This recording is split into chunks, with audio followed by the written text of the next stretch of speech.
দর্শক, আপনারা জানেন মানিকারচর বাজারের ডাচ বাংলা ব্যাংক যে এজেন্ট ব্যাংকিং রয়েছে তৌহিদ এন্টারপ্রাইজ, সেই তৌহিদ এন্টারপ্রাইজ থেকে লক্ষ লক্ষ গ্রাহকের টাকা সরানো হয়েছে নির্দ্বিধায়। এর মধ্যে আমরা প্রথম পর্বে দেখিয়েছিলাম কারা দায়ী বা কারাই বা জড়িত এই অনৈতিক কাজের জন্য। আমরা মালিক পক্ষকে তখন ফোনে যোগাযোগ করে পেয়েছিলাম, কিন্তু আজকে আমরা মালিক পক্ষকে পেয়েছি আমাদের সামনাসামনি। আমরা তারই সম্মুখে হয়েছি। ম্যাগনা নিউজ টিম এখন সেই তৌহিদ এন্টারপ্রাইজের যিনি কর্ণধার, তৌহিদ এন্টারপ্রাইজের শফিকুল ইসলাম, তার সামনে আমরা জানতে চাইব কি এমন ঘটেছিল ব্যাংকে এবং কেনই বা গ্রাহকের এই টাকাগুলো লাপাত্তা করা হয়েছে এই এজেন্ট ব্যাংক থেকে। কেমন আছেন? আলহামদুলিল্লাহ ভালো আছি। আপনি ভালো আছেন? জি, ভালো আছে। কিভাবে ভালো থাকেন? এই যে লক্ষ লক্ষ টাকাগুলো মানুষের অ্যাকাউন্ট থেকে, গ্রাহকের অ্যাকাউন্ট থেকে সরিয়ে নিয়ে তাদেরকে পথে বসিয়ে দিয়েছেন, অনেক গ্রাহক এরকম কান্নাকাটিতে জর্জরিত এখন। ভাই আমিও তো তার ভুক্তভোগী। কারণ হচ্ছে যে আমি 10 বছর যাবত যে ব্যাংকটাকে আমি লালন করে এই পর্যায়ে নিয়ে আসছি, আমার ব্যাংকটা আমি কি আপনাকে মনে হয় যে আমি গ্রাহকের টাকা নিয়ে আমি আত্মসাৎ করে আমার ব্যাংকটা বন্ধ করে দিই, যেখানে আমার এই ব্যাংকের প্রতি মাসে 1 থেকে 1.5 লক্ষ টাকা ইনকাম, সেখানে আমি কাজ করতে পারি? এটা কি আপনাদের মনে হয়? আপনার প্রতিনিয়তই দেখাশোনা করার কথা ছিল, তো সেই দিক থেকে আপনি পালন করেছেন? আমি যথাসাধ্য চেষ্টা করছি, কিন্তু আমি তাদেরকে অতি বিশ্বাসের মাধ্যমে তারা আমার কাছ থেকে আমার এই ঘটনাগুলো ঘটিয়েছে, কারণ আমি তাদেরকে অনেক বিশ্বাস করেছি। এবং প্রতিদিন বিকেলবেলা যখন আমি হিসাব নিতাম, তখন আমাকে ডেবিট ক্রেডিট ভাউচার মিলিয়ে দিত। এই যে তাদের একটা নিজস্ব একটা খাতা আছে, এই খাতার মধ্যে তাদের হিসাব আছে। আমি যত টাকা ক্যাশ ব্যালেন্স দিছি এবং তত টাকা ক্যাশ ব্যালেন্স আমি সন্ধ্যার সময় বুঝে পাইছি। একটা গ্রাহক সে টাকা উঠাইছে, এখানে রিসিডও আছে, কিন্তু সে যে টাকা উঠায় টাকা নেয় না, এটা তো ভাই আমি জানতে পারিনি, আর জানার সুযোগ আমার নাই, যার কারণে এই ঘটনাটা ঘটছে। এবং এই ঘটনাটা যে ঘটেছে, সে সশরীরে আমাদের ব্যাংকের অফিসারের সামনে এবং আমাদের সামনে 24 তারিখ, 25 তারিখ, 1 তারিখ, 2 তারিখ স্বীকারও আসছে, সে ঘটনা ঘটাইছে এবং টাকা নিচ্ছে। আপনার আদেশেই নাকি চলতো এরকম কাজ, আর আপনিই লিস্ট করে দিতেন কার কার অ্যাকাউন্ট থেকে এরকম টাকা নেওয়া যায়? ভাই এটা তো সম্পূর্ণ মিথ্যা এবং বানোয়াট কথা। কারণ হচ্ছে যে যে প্রতিষ্ঠান আমি তিলে তিলে প্রতিটি গ্রামে গ্রামে গিয়ে আমি প্রতিষ্ঠান ঘরে তুলে নিলাম, এবং সেই প্রতিষ্ঠানটা আজকে আমাকে ইনকাম দেওয়া শুরু করলো, সেই প্রতিষ্ঠানের আমি মালিক হয়ে গ্রাহকের কাছে টাকা নেব, এটা তো কখনো সম্ভব না। আফরান সুলতানা এই কাস্টমারের অ্যাকাউন্ট থেকে সরাসরি ফান্ড ট্রান্সফার করে প্রায় 70 লাখ টাকা তার অ্যাকাউন্টে নিয়ে নিছে। কেন? একটা গ্রাহকের টাকা সে ফান্ড ট্রান্সফার করে তার অ্যাকাউন্টে নেওয়ার কোনো অথরিটি কে দিছে? এটা আপনাদের কাছে আমি প্রশ্ন রাখলাম। আপনি নাকি আদেশ দিয়েছেন টাকা ট্রান্সফার করার জন্য এবং সেই টাকাটা আবার মাদার অ্যাকাউন্টে ট্রান্সফার করার জন্য। অসম্ভব। অনৈতিক কাজের সাথে আমি জড়িত নই। আফরান সুলতানা, যিনি আপনার এখানে স্টাফ ছিল, তাকে আটকে রেখে তাকে নির্যাতন করে ধমকি দিয়ে এমনকি মারধরের ঘটনা আমরা শুনেছি। তো এইভাবে নাকি তার কাছ থেকে কথা স্বীকারোক্তি নিয়েছেন, এটা কতটুকু সত্য? সম্পূর্ণ মিথ্যা। আপনি এটা কোনো এভিডেন্স দিতে পারবেন এটা যে সম্পূর্ণ মিথ্যা? অবশ্যই এখানে ভিডিও ফুটেজ আছে।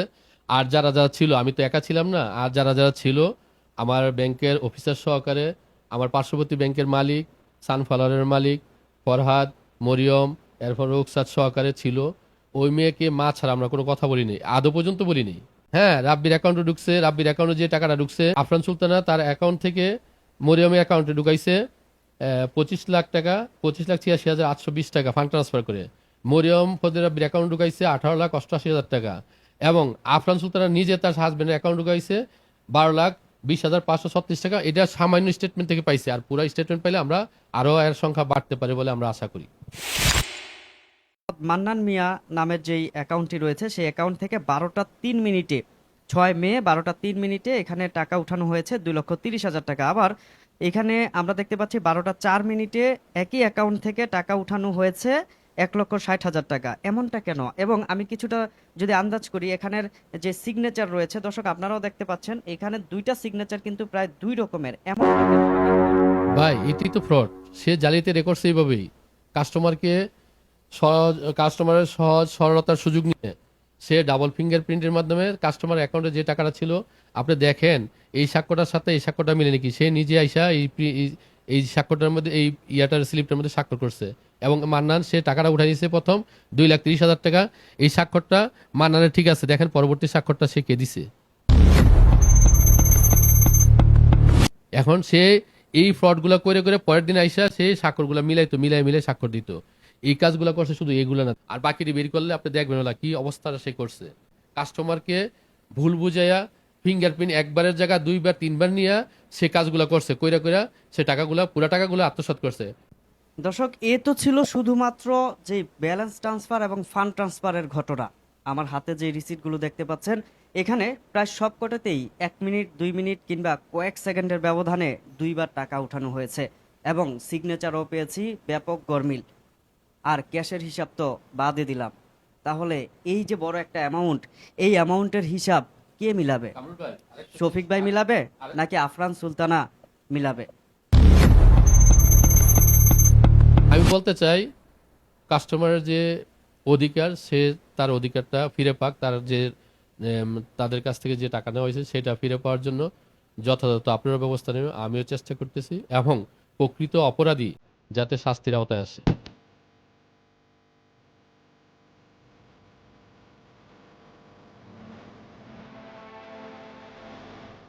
আপনার মূলত রেসপন্সিবিলিটিস গুলো বা কাজগুলো কি ছিল ওই ব্যাংকের? আমার কাজগুলো হচ্ছে অ্যাকাউন্টের যে ব্যাপারটা অ্যাকাউন্ট করতাম আমি। তারপর বাইরে কোনো কাজ থাকলে আমি বিভিন্ন সময় এটিএম বুথ থেকে, ব্যাংক থেকে, সাব ব্রাঞ্চ থেকে, ওনারা থেকেও আমি টাকা নিয়ে এসেছি। বিভিন্ন যে আউটলেট গুলোতে সার্ভিস দিতে গিয়েছিলাম। বিভিন্ন সময় ব্যাংকের যে ট্রানজাকশন গুলো হইতো, সেই ট্রানজাকশন গুলো কে করতো? ট্রানজাকশন গুলো আমার যে স্টাফ ছিল, নাম কি? আফরান সুলতানা করতো বেশিরভাগ। যে আফরান সুলতানার অ্যাকাউন্ট থেকে আপনার অ্যাকাউন্টে প্রচুর পরিমাণে টাকা ঢুকেছে। আমি যদি অ্যামাউন্টটা বলি, সেটা প্রায় 25,86,000 টাকার মতো। তো কেন এই টাকাটা ঢুকেছে বা এই টাকাটা দিয়ে কি করা হতো? বিভিন্ন সময় ব্যাংকের কাজেও দেওয়া হতো, ট্রান্সফার করে আবার মাদার অ্যাকাউন্টে এগুলো যেত। বিভিন্ন সময় যে ফান্ড ট্রান্সফার করে মাদার অ্যাকাউন্টে ব্যালেন্স লাগতো, তখন মাদার অ্যাকাউন্টে দেওয়া হতো।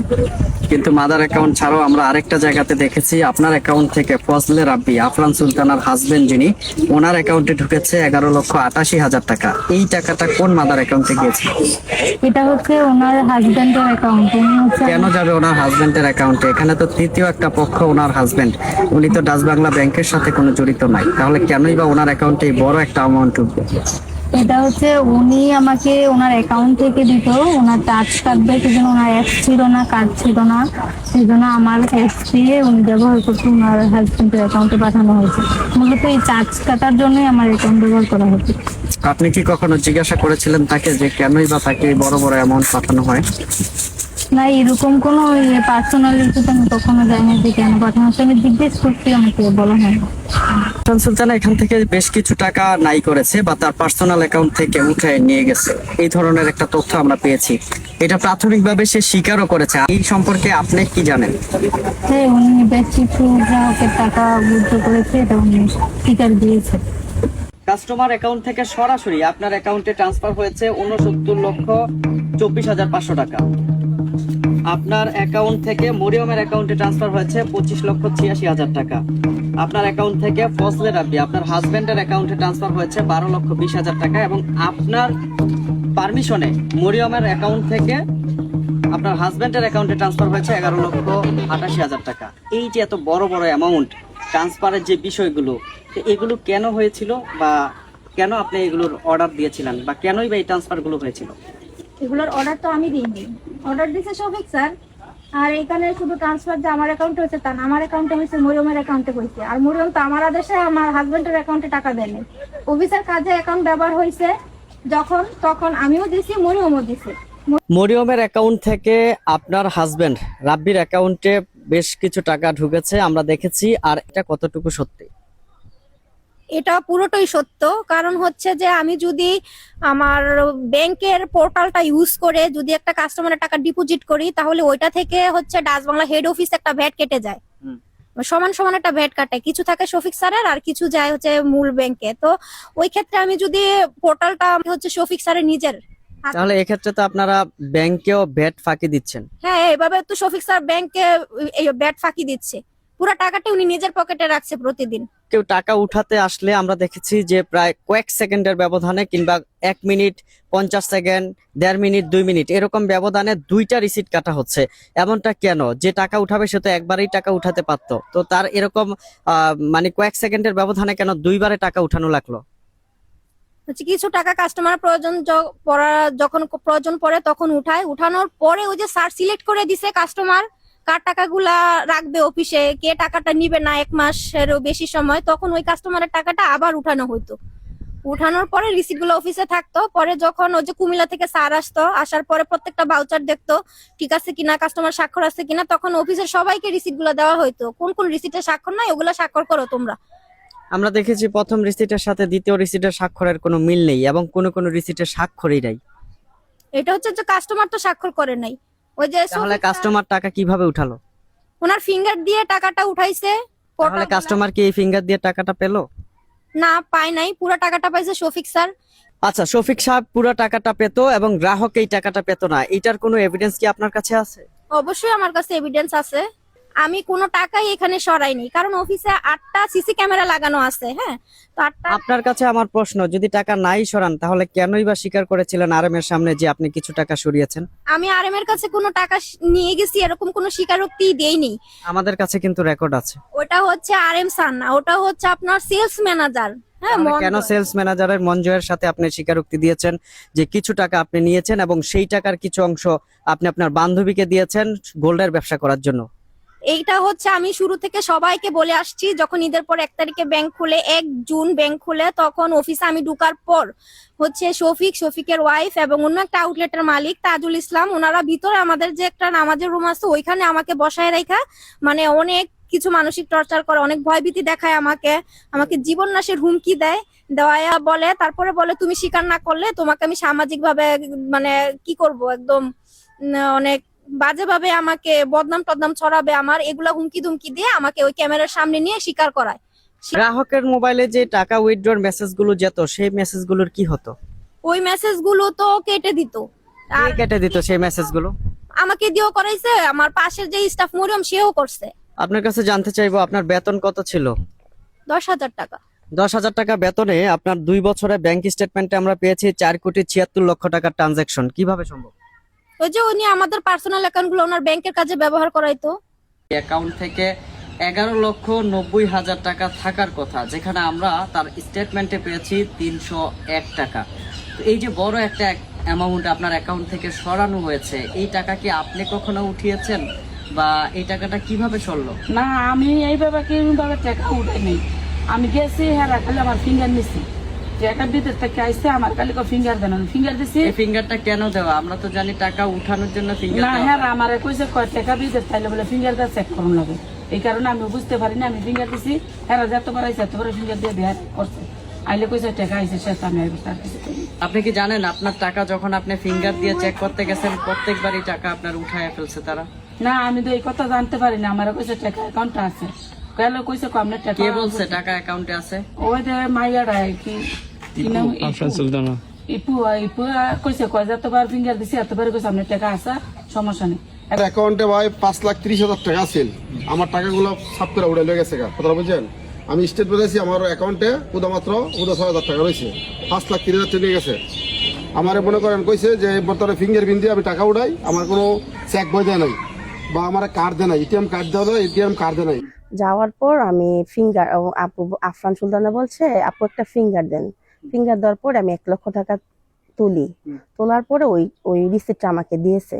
তারপর আবার বলে আপু আরেকটা ফিঙ্গার দেন, আরেকটা ফিঙ্গার দেওয়ার পর ও আমার 1 লক্ষ টাকা তুলে নিয়ে যায়। স্টেটমেন্ট তুলে আপনি কি দেখছেন? দেখছি যে আমার ব্যাংকে কোনো টাকা নেই। আচ্ছা, কিন্তু আপনার জানা মতে আপনার ব্যাংকে কত থাকার কথা ছিল? 3 লক্ষ টাকা।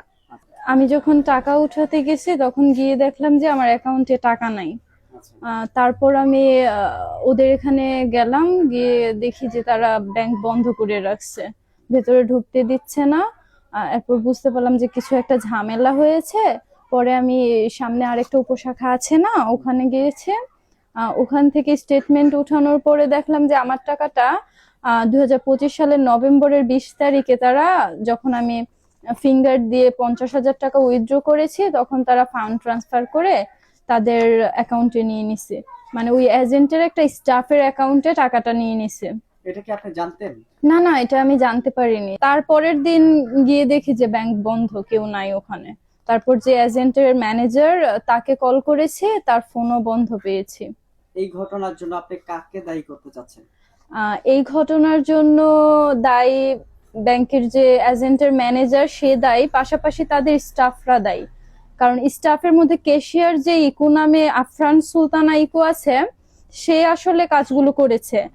তার মাধ্যমে তো আমরা লেনদেনটা করেছি। সে আমাদের ফিঙ্গার নিয়েছে, সেই টাকাটা ট্রান্সফার করে মাদার অ্যাকাউন্টে বা যার অ্যাকাউন্টে দিয়েছে সে তো দিয়েছে টাকাটা। আর প্রত্যেকটা স্টাফই আমার মনে হয় এখানে জড়িত, কারণ একসাথে কাজ করলে সবাই তো জানবে।